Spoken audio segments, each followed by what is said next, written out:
Assalamualaikum warahmatullahi wabarakatuh. Rahayu Rahayu Sagung Dumadi. Meledaknya amarah Adipati Tuban kepada Raden Ronggo. Melihat salah satu prajurit Tuban tewas secara mengenaskan, Adipati Tuban terlihat begitu marah dan langsung berdiri hendak menerjang Raden Ronggo. Melihat gelagat seperti itu, Panembahan Senopati langsung ikut pula berdiri. Sang Panembahan sudah siap. Jika Adipati Tuban turun tangan, ia pun akan turun tangan. Menurutnya, setelah 10 prajurit Tuban menyerang Raden Ronggo, ia tak ambil pusing.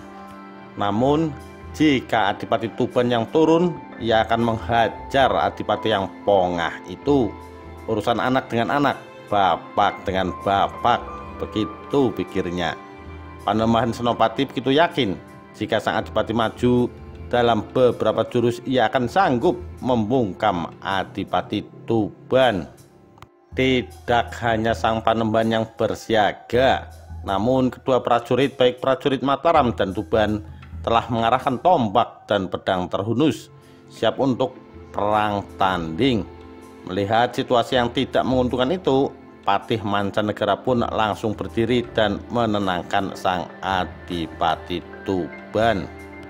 Tahan Adipati Tuban, janganlah engkau teruskan niatmu. Jika terjadi pertempuran, kedua belah pihak baik Pajang atau Mataram mengalami kerugian. Demikian pula Pangeran Benowo juga turut menyabarkan Adipati Tuban. Tenang Adipati Tuban, sabar. Jika kau teruskan akan menjadi pertumpahan darah. Lebih baik kita laporkan semua kejadian ini kepada Kanjeng Sultan Hadiwijaya. Langsung luluh hati Adipati Tuban mendengar perkataan Pangeran Benowo.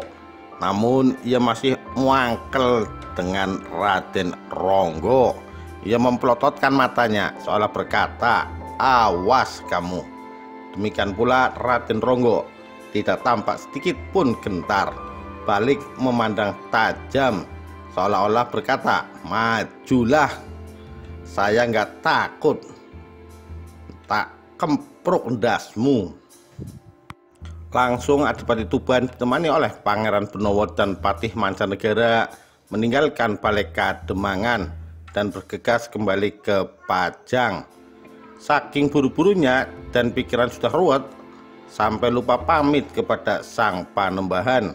Panembahan Senopati pun geleng-geleng kepala atas kelakuan Adipati Tuban. Dan dia sangat menyadari pasca kejadian ini, bentrok antara kerajaan Pajang dan Mataram tinggal menghitung hari. Sebelum dilanjutkan, kita ceritakan dulu karakter Raden Ronggo. Raden Ronggo itu putra sulung Panembahan Senopati. Ia sangat sakti, terkenal kuat, tidak pernah takut kepada siapapun. Wataknya cepat sekali pemarah, dan jika sudah marah, gampang sekali memukul ataupun menempeleng orang. Alkisah ada seorang dari Banten yang ingin menantang dan adu kesaktian dengan Panembahan Senopati. Raden Ronggo mendengar itu. Ada seorang yang kuar-kuar menantang ayahandanya. Ia langsung marah. Ditemuinya orang tersebut. Terjadilah perang tanding. Namun akhirnya orang tersebut mati juga. Dengan kepala pecah terkena tempelengan tangan Raden Ronggo. Sang Panembahan Senopati juga mangkel atas kelakuan Raden Ronggo. Dinasatilah anaknya itu. "Anakku Raden Ronggo, janganlah kamu memamerkan kesaktian, karena di atas langit masih ada langit. Kalau kamu memang sakti, cobalah kamu patahkan tangan telunjuk ayahmu ini." Raden Ronggo memang orangnya panasan, bergumam di dalam hati, apa tidak ada orang sakti selain ayahandanya? Ia tersinggung. Dengan sekuat tenaga ia coba mematahkan telunjuk. Sudah berusaha namun tidak bisa juga. sampai pakai kuda-kuda. Sekali dihentakkan oleh Panembahan Senopati, Raden Ronggo terlempar cukup jauh. Raden Ronggo sangat malu dilihat orang banyak. Ia berniat pergi, malu dilihat orang banyak. Ia menjadi pecundang. Ia tidak melewati pintu gerbang, namun ia menabrakkan diri ke pagar bata. Pagar bata itu jebol laksana dihajar bulldozer. Kepergian Raden Ronggo membuat Panembahan Senopati menjadi gusar. Beliau lalu memerintahkan seorang prajurit pilih tanding untuk menyusul Raden Ronggo. Setelah ketemu dan diutarakan agar kembali, Raden Ronggo marah. Prajurit itu ditendang. Tendangannya begitu cepat hingga prajurit itu langsung tewas seketika. Raden Ronggo hendak ke Pati mengunjungi Adipati Wasis Wijayakusuma di Pati yang merupakan pamannya. Sang Adipati sedang duduk di balai Kademangan. Ketika melihat Raden Ronggo melambaikan tangannya, Raden Ronggo melihat, dan karena arahnya lurus, Raden Ronggo langsung menemui pamannya. Nah, di depan balai ada batu besar, namun Raden Ronggo tidak mau menghindar. Ia menganggap batu itu mengganggu saja. Ditabraklah batu itu, dan batu itu hancur berkeping-keping. Gegerlah orang-orang Pati melihat kelakuan dan kesaktian Raden Ronggo. Beberapa lama tampak Raden Ronggo terlihat berkelakuan baik, namun tidak lama kelakuannya kumat lagi. Ia membawa pedang dan jalan ke alun-alun dan menusukkan pedang itu ke tubuhnya. Pedang itu hancur berkeping-keping, dan ia melihat seorang prajurit dicekalnya bajunya, dan ia bertanya kepada prajurit itu, "Cepat tunjukkan kepadaku siapa yang paling sakti di Pati ini." Saking takutnya prajurit itu, akhirnya dia menunjukkan seorang pertapa di hutan kepada Raden Ronggo. Raden Ronggo melihat sang pertapa itu di keningnya terpancar sinar, namun ia tidak peduli, malah ia menantang sang pertapa itu. Namun sang pertapa tidak meladeni, hanya tersenyum. Dan akhirnya Raden Ronggo menyerang, namun sang pertapa hanya terdiam, tidak tampak untuk menangkis. Dan akhirnya kepala pertapa itu terkena pukulan Raden Ronggo. Sang pertapa jatuh, darah segar mengucur.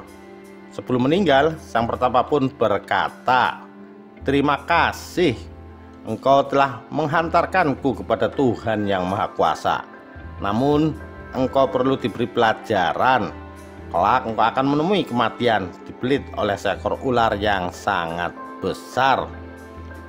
Raden Ronggo tidak menggubris dan kembali ke Mataram. Panembahan Senopati telah mendengar tentang kepulangan Raden Ronggo. Ia pun menemuinya dan berkata, "Berangkatlah dan bergurulah engkau kepada Eyang Ki Juru Martani." Sambil ngeloyor pergi, Raden Ronggo bertanya dalam hati, "Aku ini sudah sakti, masih disuruh berguru kepada Eyang Juru. Apa yang akan saya pelajari?" Ia langsung ke rumah Eyang Guru. Namun Eyang Juru sedang sholat di masjid kecil yang berada di rumahnya. Raden Ronggo duduk di tangga masjid itu. Sambil duduk menunggu Ki Juru Martani, Raden Ronggo menusuk-nusukkan jari telunjuknya pada sebuah batu kumalasa, hingga batu itu berlobang-lobang, seolah batu itu terbuat dari tanah lempung. Setelah selesai sholat zuhur, Ki Juru Martani kaget melihat kelakuan Raden Ronggo. Ia pun berkata, "Raden Ronggo, batu yang kamu tusuk-tusuk itu apa tidak keras?" Seketika batu itu menjadi keras, dan jari-jari Raden Ronggo tidak bisa membuat lubang di batu itu. Dalam hatinya, Raden Ronggo berkata, "Benar apa yang diperintahkan ayahanda. Eyang Juru ini kesaktiannya melebihi diriku." Mulailah ia menimba ilmu dari Eyang Juru ini, dan Raden Ronggo semakin sakti. Dan setelah selesai menuntut ilmu, ia pun pulang ke Mataram. Di tengah perjalanan, tepatnya di desa Patalan, ada seekor ular yang sangat ganas dan suka menelan orang. Raden Ronggo langsung siap membantu warga desa. Terjadilah pertarungan antara Raden Ronggo dengan ular tersebut. Ular itu langsung membelit tubuh Raden Ronggo. Raden Ronggo dipatuk dan digigit oleh ular tersebut.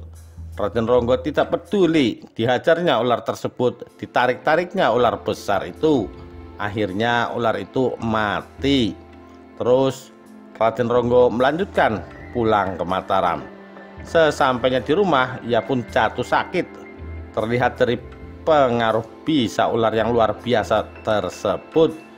Dan akhirnya Raden Ronggo pun meninggal dunia. Demikian kisah meledaknya amarah Adipati Tuban kepada Raden Ronggo. Sekian, terima kasih. Wassalamualaikum warahmatullahi wabarakatuh. Rahayu Rahayu Sagung Dumadi.